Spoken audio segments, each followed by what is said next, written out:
English গ্রামারের negative sentence preparation করা মানে কোনো একটা নেগেটিভ সেন্টেন্স তৈরি করা, এটা যথেষ্ট গুরুত্বপূর্ণ। তোমরাও জানো যে লেখার ক্ষেত্রে, পড়ার ক্ষেত্রে এবং যে কোনো ক্ষেত্রে, বলার ক্ষেত্রেও আমাদের নেগেটিভ সেন্টেন্স যে কোনো সময় ব্যবহার হতে পারে। তাহলে নেগেটিভ সেন্টেন্স তৈরি করাটা আমাদের কাছে খুবই গুরুত্বপূর্ণ। কিন্তু এখন নেগেটিভ সেন্টেন্সটা আমরা তৈরি করব কিভাবে, এর থিওরির উপরে, মানে কিভাবে করব, রুলস আমি আলোচনা করেছি আমার আগের ক্লাসে। তোমরা যারা এখনো পর্যন্ত ওই ক্লাসটা করোনি, মানে negative sentence rules, making rules, formation rules, সেটার উপরে যারা ক্লাসটা করোনি তারা আগে ক্লাসটা করে নাও। এখন সেই ক্লাসটা করার পরে এই ক্লাসটাতে এসো, কারণ এই ক্লাসটা আমরা এক্সারসাইজের উপরে করছি। মানে আমরা আমাদের হোয়াটসঅ্যাপ চ্যানেল এবং টেলিগ্রাম চ্যানেলে যে এক্সারসাইজ গুলো দিয়েছি সেই এক্সারসাইজ গুলোর আনসার আমি এখানে আলোচনা করব। অনলি আনসারস আলোচনা করব। আমি আমার এখান থেকে কোশ্চেন পেয়ে যাচ্ছি, তোমরা তোমাদের আমাদের যে চ্যানেল সেই চ্যানেল থেকে কোশ্চেন পেয়ে গেছো। সেই এক্সারসাইজ গুলো মানে নেগেটিভ সেন্টেন্স কিভাবে তৈরি করি সেই এক্সারসাইজ গুলো একেবারে সেন্টেন্স ওয়াইজ কিভাবে হচ্ছে আমি বুঝিয়ে দেব, এবং ইজিলি তুমি তখন তৈরি করতে পারবে নেগেটিভ সেন্টেন্স। সুতরাং শুরু করছি exercises on negative sentence formation.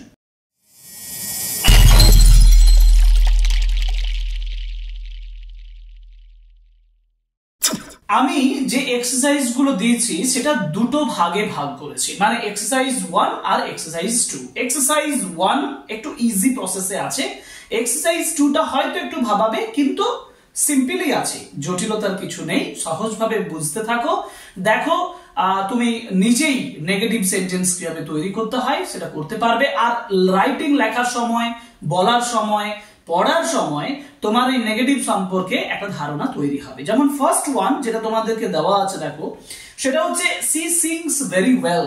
তো আমি এই সেন্টেন্সটা লিখছি একটু, সেটা হচ্ছে she sings very well.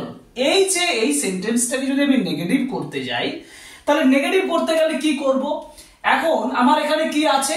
Sings আছে, তাই না? আমার এখানে কি আছে? সিংস। সিংসটা কোন টেন্সে আছে? সিংসটা আছে আমার সিম্পল প্রেজেন্টে। যদি সিংস সিম্পল প্রেজেন্টে থাকে তাহলে নেগেটিভ করতে গেলে কি আনতে হয়?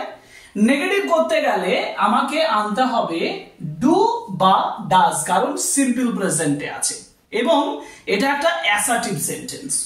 যদি এটা অ্যাসার্টিভ সেন্টেন্স হয় তাহলে এই যে বললাম she third person singular number, she হচ্ছে থার্ড পারসন সিঙ্গুলার নাম্বার।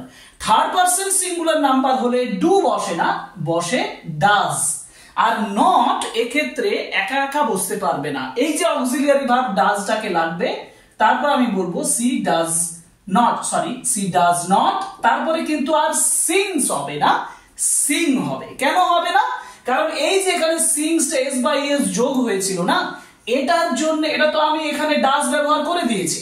সুতরাং আর এখানে সিংস করার দরকার নেই, করব আমি sing, S I N G. সুতরাং she does not sing very well, এইটা হচ্ছে তোমার কোশ্চেন নাম্বার 1। এরপরে যেটা থাকে সেটা হচ্ছে I saw him at the market yesterday. I saw him at the market yesterday. এটা আছে তো। এবার দেখো এখানে কি আছে? স আছে। স মানে কোন টেন্স? স মানে past tense.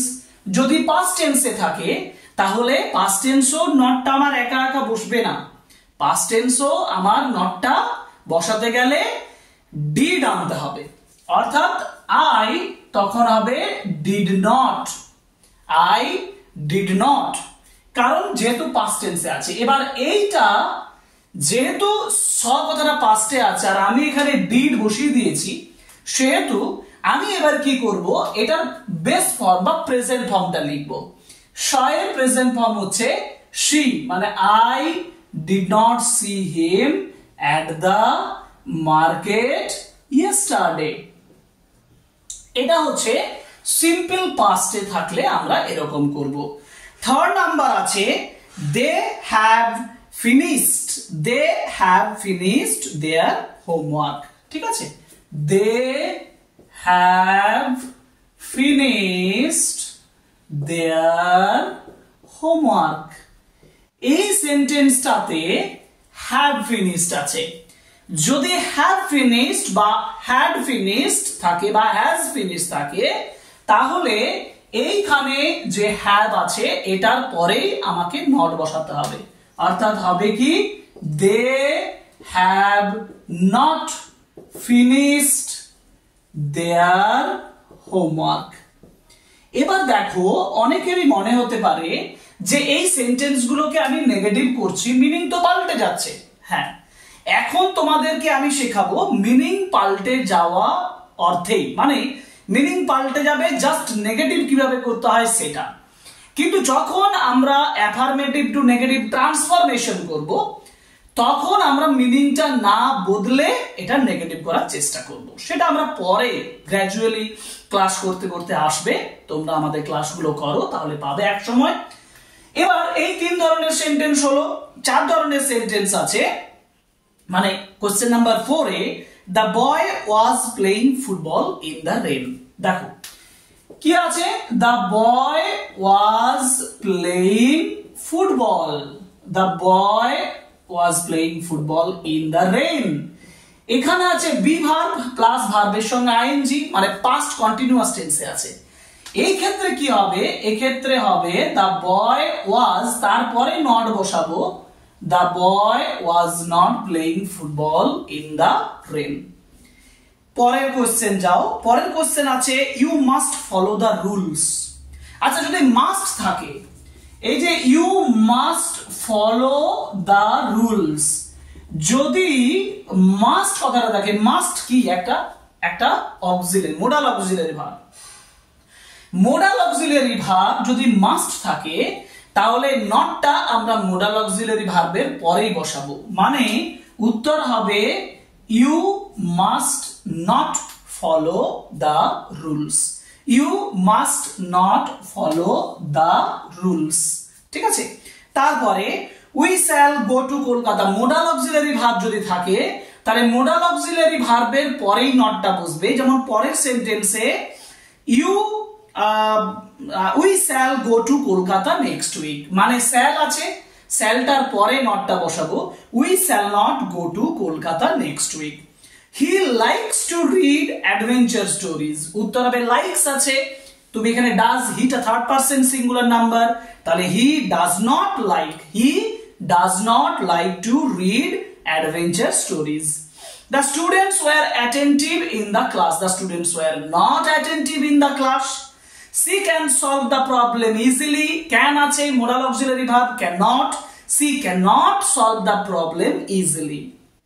I understand what you mean, I আছে first person, তাহলে এখানে তোমাকে do not বসাতে হবে। মানে I understand what you mean, উত্তর হবে I do not understand what you mean, I understand, I do not understand। দাঁড়ালো কি, এই যে আমি যেগুলো এক্সাম্পল গুলো করলাম, তাতে তুমি দেখতে পেলে যে I like, I don't like, he likes, he does not like, she liked, she did not like, she has gone, she has not gone, I have found, I have not found, I can do that, I cannot do that, you could do that, you could not do that, we must save it, we must not save it।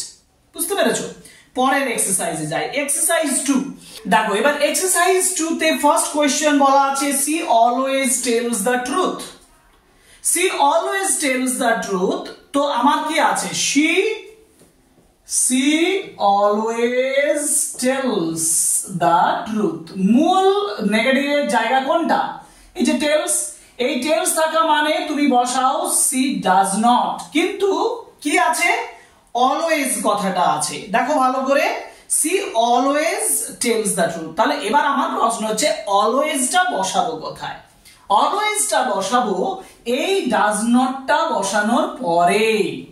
এইটা খেয়াল রাখবে যে এই যে always ব্যবহার করলাম, এটা বসাবো she does not এর পরে, she does not always, তারপরে কি আছে, tells আছে, এটা হয়ে যাবে tell the truth। বোঝা গেল? পরের question, are you coming to the seminar tomorrow, are you coming, এখানে তুমি ব্যবহার করবে আর নট ইউ কামিং। তোমাকে একটু এটা বুঝিয়ে দিই। কি বলেছে না, আর ইউ কামিং, এটা আছে তো, তারপরে ডট ডট দিয়ে, এটা আমার মূল কথা এটাই। আর ইউ কামিং যদি থাকে, আমি প্রথমে আর যদি কন্ট্রাক্টেড ব্যবহার করি তাহলে আর নট, এটাও আমি আগের দিনে বলেছিলাম নেগেটিভ সেন্টেন্স তৈরির সময়। ইন্টারোগেটিভ সেন্টেন্সে ইয়েস অর নো টাইপে বা ডব্লিউএইচ এ যখন আমি নেগেটিভ করতে যাই তখন কন্ট্রাক্টেড ফর্ম করলে আর এর সঙ্গে নট বসিয়ে দিতে হবে। কিন্তু যদি আমি কন্ট্রাক্টেড না করি তাহলে আর ইউ নট কামিং বসাতে হবে। তারপরে যেটা আছে মানে are you not coming to the seminar tomorrow, তাহলে কন্ট্রাক্টেড ব্যবহার করলে are not you coming, are not you coming, আর কন্ট্রাক্টেড না ব্যবহার করলে are you not coming to the seminar tomorrow. এবার আছে let him enter the classroom, এটা একটু শেখো, এটা ইম্পারেটিভ বলেছে, let him enter the classroom, তাকে ক্লাসরুমে ঢুকতে দাও। এবার এই সেন্টেন্সটা ইম্পারেটিভ সেন্টেন্স, এটাকে নেগেটিভ করতে গেলে কি করতে হবে জানো, এই লেটের আগে ডু নট ব্যবহার করতে হবে। মানে let, do not let him enter, do not let him enter the classroom, বুঝতে পেরেছো? Do not let him enter the classroom. এরপরে হচ্ছে how beautiful this painting looks. তো যখন আমি এই ধরনের সেন্টেন্স পাবো, মানে এখানে তুমি যখন নেগেটিভ করতে যাবে, বলা আছে how beautiful this painting looks, ওটাতে এক্সক্লেমেটরি হিসাবে, মানে এক্সক্লেমেটরি সেন্টেন্স থাকা অবস্থায় আমি নেগেটিভ করব না। আমি বলেছি how beautiful the painting looks, মানে পেইন্টিং লুকস ভেরি বিউটিফুল, মানে the painting does not look very beautiful. উত্তর হবে this painting does not, this painting does not look beautiful. এটা একটা এক্সক্লেমেটরি সেন্টেন্স, এক্সক্লেমেটরি অবস্থায় আমি এখানে নটটা বসাবো না, আমি ওটাকে অ্যাসার্টিভ করে লিখবো this painting does not look beautiful. তারপর আছে may you succeed in your life, হ্যাঁ মে ইউ সাকসিড বলেছে, may you succeed in life.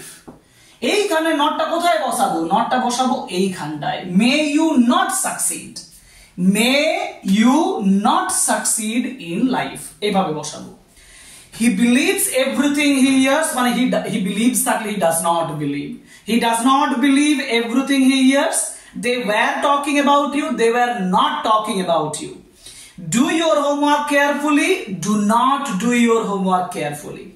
What a pleasant surprise it is, এখানে নেগেটিভ করতে গেলে it is not a beautiful surprise at all, but it is not a pleasant surprise. May God bless newlyweds, মানে may God not curse the newlyweds, not curse করতে হবে। যখন আমি বলছি not bless, not bless বলতে পারো মে God not bless, হ্যাঁ may God not bless. You must follow the instruction properly, must থাকলে must not, you must not follow the instructions properly. Okay, the sun rises in the east, the sun doesn't rise in the east. Can you solve this problem alone, can't you, এই যে contracted form হলে can't you solve the problem alone, অথবা can you not solve, যদি contracted না করো can you not solve. Never forget your promises, এটা হবে do not forget your promises. R how quickly he finished the task, মানে দেখো এটা একটু বলে দিই, how quickly he finished his task, মানে এটা এক্সক্লেমেটরি মার্ক, মানে he finished his task very quickly, মানে he finished আছে past tense, তখন আমাকে বসাতে হবে he did not, বসাতে হবে he did not finish his task quickly। আমি নেগেটিভ করলাম এখানে, জাস্ট এক্সক্লেমেটরিটাকে অ্যাসার্টিভে পরিণত করে he did not finish করে দিলাম। I expected him to call him back, I expected আছে মানে I did not expect him to call him back। let us go for a walk now মানে let us not go for a walk now, let us not go, let us go, let us not go, let us eat, let us not eat, let us find, let us not find মানে let's not find, let's not do. May all your dreams come true মানে may not all your dreams come true, may not all your dreams come true. And he spoke as if he knew everything. He spoke মানে he did not speak, he did not speak as he knew মানে did not know, he did not speak as he did not know. He knew আছে, knew টা হবে did not know, negative করতে গেলে did not know everything. আর last যে কোশ্চেনটা আছে, is it raining outside, বলা আছে is it raining outside, কি করেছে এখানে কোশ্চেন করেছে, is it not raining মানে কন্ট্রাক্টেড করলে isn't it raining, isn't it raining outside, দেখো isn't মানে কন্ট্রাক্টেড ফর্ম করছি, isn't it raining outside, contracted না করলে is it not raining outside, contracted না করলে is it not raining outside. তবে সেন্টেন্সের ক্ষেত্রে আমরা কন্ট্রাক্টেড ফর্ম সাধারণত লেখার ক্ষেত্রে সেরকম ব্যবহার করি না, বলার ক্ষেত্রে বেশি ব্যবহার করি। তো আমরা বিভিন্ন ভাবে নেগেটিভ করতে পারি, আমরা কতভাবে নেগেটিভ করতে পারি তার এক্সারসাইজ আমরা আলোচনা করলাম এই ক্লাসে। আমরা দেখো ফার্স্ট এক্সারসাইজ 1টা দিয়েছি একেবারে যারা শুরু করেছো তাদের জন্য, আর ওইটা প্র্যাকটিস করার পরে যেটা এক্সারসাইজ 2 দিয়েছি সেটা একটু অ্যাডভান্স লেভেল দিয়েছি, ওখানে নেগেটিভ করার শিখে গেলে তোমার নেগেটিভ সেন্টেন্স তৈরি করার ক্ষেত্রে মানে বিভিন্ন 5 ধরনের যে সেন্টেন্স আমি আলোচনা করেছি তাতে নেগেটিভ সেন্টেন্স করার ক্ষেত্রে তোমার আর কোনো সমস্যা থাকার কথা নয়। ওকে, সো আজকের ক্লাস এই পর্যন্তই, আমরা আলোচনা করলাম এক্সারসাইজ অন নেগেটিভ সেন্টেন্স। পরের ক্লাস আমরা শুরু করব টেন্স মানে প্রত্যেকটা টেন্স এর নিয়ম কি, আর সেই অনুযায়ী আমরা বিভিন্ন এক্সাম্পলস করব, ট্রান্সলেশন করব, টেন্সের ট্রান্সলেশনের মাধ্যমে আমরা ইংরেজি শিখব। সো নেক্সট ক্লাসে জন্য ওয়েট করো এবং এই ক্লাসটা লাইক করো, সাবস্ক্রাইব করো চ্যানেল, কমেন্ট করো, শেয়ার করো। Okay, thank you very much, good bye.